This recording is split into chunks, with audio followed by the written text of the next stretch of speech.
Hay una mentira que el sistema te vendió desde pequeño. Te dijeron que la seguridad era la meta, que el empleo estable era el premio, que el salario fijo al final del mes era la evidencia de que habías triunfado. Te enseñaron a desear la jaula antes de conocer el cielo, y tú lo creíste. Yo también lo creí, pero hay algo que nadie te dijo. La seguridad tiene un precio que se paga en silencio, en cuotas invisibles, durante toda la vida. Se paga con tu tiempo, con tus ideas enterradas, con los proyectos que nunca comenzaron porque era demasiado arriesgado, con la sensación constante de que estás viviendo la vida de otro, y en algún momento algo en ti se despertó. Quizás fue cuando viste a alguien más joven ganando el doble que tú, sin jefe, desde donde quería. Quizás fue cuando calculaste cuántos años más te quedan de lo mismo. Quizás fue en un domingo a las 10 de la noche, mientras preparabas mentalmente el lunes, y sentiste ese peso familiar en el pecho que ya no reconoces como estrés, sino como identidad. Ese momento es importante, ese momento es el inicio de algo, pero entonces entra el miedo. Y el miedo no llega solo, llega disfrazado de prudencia, llega con la voz de tu padre, de tu madre, de tu jefe, de tu vecino que intentó algo propio y lo perdió todo. Llega con estadísticas a medias, con historias de fracasos ajenos que se cuentan como advertencias. El miedo llega y dice, quédate, es más seguro aquí. Y ahí está la trampa más sofisticada que existe. Porque no, te están diciendo que no sueñes. Solo te están diciendo que sueñes más despacio, con más cuidado, con más permiso.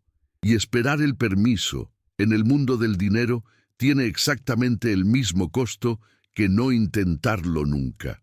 Hoy vamos a hablar de lo que pasa realmente cuando alguien cambia seguridad por libertad. No te voy a contar el cuento bonito. No te voy a decir que todo fluye, que el universo conspira y que en 3 meses estás en la playa con la laptop. Te voy a contar la verdad, la que pocas personas dicen porque tienen miedo de que los llamen negativos. Y al final vas a entender por qué esa verdad es la noticia más liberadora que puedes recibir. Piensa en Marcos, 34 años, contador en una empresa mediana, salario estable, viernes de cenas en el mismo restaurante de siempre, vacaciones en agosto, coche de segunda mano, piso alquilado. Marcos no se quejaba. Marcos era, según todos, una persona responsable. Pero Marcos tenía una idea. Llevaba 4 años con ella. Una plataforma digital para pequeñas empresas del sector gastronómico. La había diseñado mentalmente en detalles.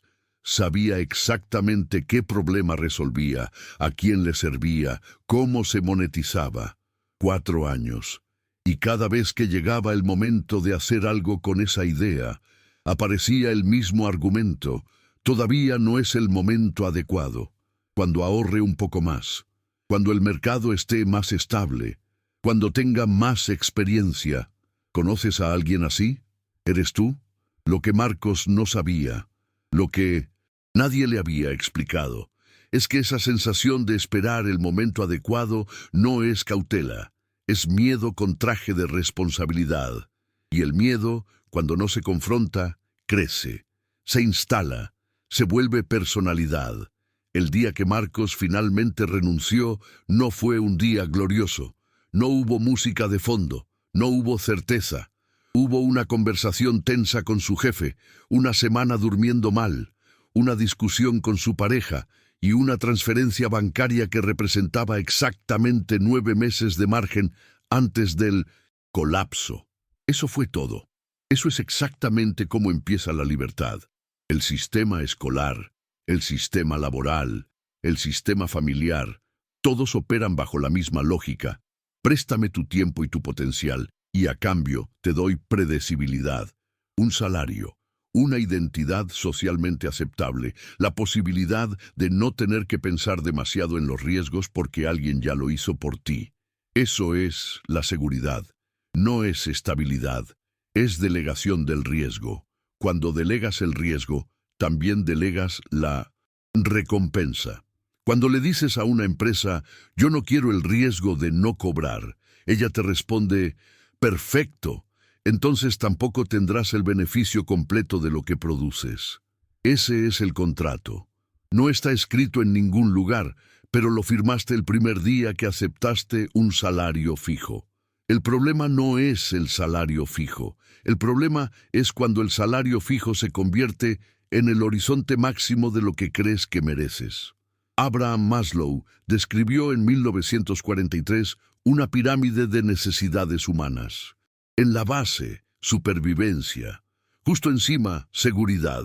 La seguridad no es la cima, es el segundo peldaño. Es el mínimo para poder avanzar, no el destino final. Pero la mayoría de las personas llega al segundo peldaño, siente alivio y deja de subir para siempre. Y ahí pasa algo muy sutil, muy profundo, muy costoso. La persona no deja de desear. El deseo no desaparece solo porque hayas decidido no perseguirlo. Se queda ahí debajo, convertido en frustración crónica, en envidia que no reconoces como envidia, en crítica hacia los que sí se atrevieron, en cinismo disfrazado de realismo. El techo financiero inconsciente, esa barrera invisible que determina el máximo que te permites tener, no se construye solo con lo que viviste, se construye también con lo que decidiste no intentar. Cada vez que viste una oportunidad y dijiste, eso no es para mí, pusiste otro ladrillo en ese techo. Cada vez que calcificaste el miedo como prudencia, agregaste otro. Y ahora ese techo es la forma de tu vida. ¿Qué pasa entonces cuando alguien decide cruzar la línea? Lo primero que pasa no es libertad, es vacío. El vacío de las estructuras externas que ya no existen. No hay jefe que te diga qué hacer a las 9 de la mañana. No hay reunión de equipo que llene el calendario. No hay evaluación de desempeño que te confirme si vas bien. Todo el andamiaje externo que te daba la sensación de avanzar desaparece de golpe. Y sin ese andamiaje, muchas personas descubren algo aterrador. No saben quiénes son sin la estructura que los definía. Esa es la primera crisis de la libertad. No es económica, es identitaria. ¿Quién soy si no soy mi cargo? ¿Qué valgo si no hay un jefe que lo certifique? ¿Cómo sé si estoy haciendo bien las cosas si no hay un sistema de evaluación externo que me lo confirme? Estas preguntas son incómodas, son necesarias, porque la respuesta a todas ellas construye el músculo más importante que existe en el mundo del dinero, la capacidad de generar valor desde adentro hacia afuera, sin que nadie te lo pida, sin que nadie te lo evalúe, sin que nadie te lo pague por adelantado. Ese músculo no se desarrolla en la seguridad, solo se desarrolla en el riesgo. La segunda cosa que pasa cuando alguien cruza la línea es que el dinero se vuelve real. En el empleo el dinero llega. Puede llegar poco, puede llegar justo, puede llegar bien, pero llega. Hay un ritmo, hay una fecha, hay una cantidad que puedes anticipar. En la libertad, el dinero tienes que crearlo, y crear dinero es una habilidad completamente diferente a recibirlo. Requiere entender quién tiene un problema que tú puedes resolver. Requiere comunicarlo con claridad. Requiere sostener la incomodidad de los periodos en que no llega. Requiere no entrar en pánico en el momento en que el pánico parece más justificado. Marcos, en su segundo mes, ya había gastado casi el doble de lo que proyectó. Los clientes tardaban más en decidir. Los ingresos llegaban irregulares. La ansiedad era constante, y en ese momento tuvo que enfrentarse con algo que el empleo nunca le había pedido: la diferencia entre el miedo que paraliza y la presión que activa. Esa diferencia no se aprende leyendo, se aprende viviéndola. Hay algo que los que se quedaron en la seguridad nunca te van a decir, porque no pueden saberlo. La libertad financiera no es un estado de relajación permanente, no es la ausencia de presión, Es la capacidad de soportar la presión sin que te destruya. Es saber que el resultado depende de ti y encontrar en eso poder en lugar de terror. La persona que jamás cruzó la línea imagina la libertad como una playa, palmeras, laptop, cóctel. Y esa imagen, aunque bonita, es exactamente la que alimenta el consumo compulsivo de cursos de estilo de vida que no llevan a ningún lado. La libertad real se parece más a una obra en construcción. Hay polvo, hay incertidumbre sobre si la estructura aguantará. Hay días en que no sabes qué paso dar, pero hay algo que la playa de la seguridad jamás puede darte, la sensación de que estás construyendo algo que es tuyo. Ese sentimiento tiene un valor que no aparece en ninguna hoja de cálculo. Ahora necesito decirte algo que pocas personas dicen. Cruzar la línea no garantiza el éxito. Cruzar la línea no significa que todo saldrá bien. Hay personas que salen de la seguridad y fracasan. Hay personas que lo intentan 2 veces, 3 veces, y siguen intentándolo. Y hay personas que salen, fracasan, y vuelven al empleo con la cola entre las piernas y nunca más hablan del tema. El fracaso es real, el riesgo es real, pero hay algo que nadie te cuenta sobre el fracaso en la libertad. Te enseña sobre ti mismo lo que 20 años de empleo estable nunca podrían enseñarte. El fracaso en la libertad es información de altísima densidad. Es el diagnóstico más preciso que existe sobre tus creencias reales, sobre el dinero, sobre el mérito, sobre lo que crees que mereces. El fracaso en la seguridad, en cambio, es silencioso. Es el sueldo que no sube, aunque trabajas mejor que nadie. Es el proyecto que te quitaron sin explicación. Es el domingo nocturno con el pecho pesado. Es un fracaso continuo, tibio, anestesiado, que no duele lo suficiente como para que hagas algo al respecto, y eso lo hace más peligroso. No el fracaso dramático, el fracaso cómodo. Marcos, en el 8º mes, consiguió su primer cliente grande. No fue por el producto, fue porque aprendió a comunicar el valor de lo que hacía.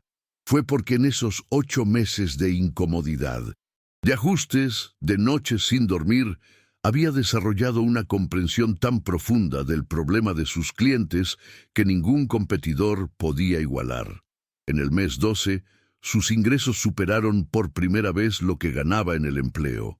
No el doble, no el triple, solo un poco más, pero era suyo, completamente suyo. Y ese suyo tiene un peso que no puedes medir en euros ni en pesos. Ese suyo es la diferencia entre vivir la vida de otro y vivir la tuya. Entonces, ¿qué pasa cuando alguien cambia? ¿Seguridad por libertad? Primero pasa el miedo real, sin anestesia, sin la comodidad del salario para amortiguarlo. Después pasa el vacío, la ausencia de las estructuras externas que te decían quién eras. Después pasa la presión de crear valor sin que nadie te lo pida, sin garantías, sin fechas de pago preestablecidas. Después, si no te rindes, pasa el aprendizaje más denso, más real, más transformador que existe. Y después de todo eso, si eres honesto contigo mismo, si trabajas sobre tus creencias y no solo sobre tu agenda, si construyes un sistema y no solo reaccionas, pasa algo que no tiene nombre preciso. Pasa que el dinero deja de ser el enemigo, deja de ser la razón del miedo, deja de ser el argumento para no hacer lo que quieres. El dinero se convierte en la consecuencia natural de quien decidiste ser. Eso es la libertad financiera. No es la cantidad de dinero en tu cuenta, es quién eres cuando el dinero ya no controla tus decisiones. La palabra libertad viene del latín libertas, derivada de liber, libre, lo opuesto de servus, esclavo. La libertad financiera no es tener mucho, es no ser esclavo de nada, ni del miedo a perder, ni de la seguridad que lo produce. y tú ya sabes que puedes elegir. La pregunta que te dejo no es si te atreves. La pregunta es, ¿qué te cuesta más? ¿El riesgo de intentarlo o el precio silencioso de no intentarlo nunca? Piénsalo con honestidad. Escríbelo si es necesario. Y cuando tengas la respuesta, escúchala, porque esa respuesta ya sabe más sobre tu futuro financiero de lo que cualquier inversión puede comprarte.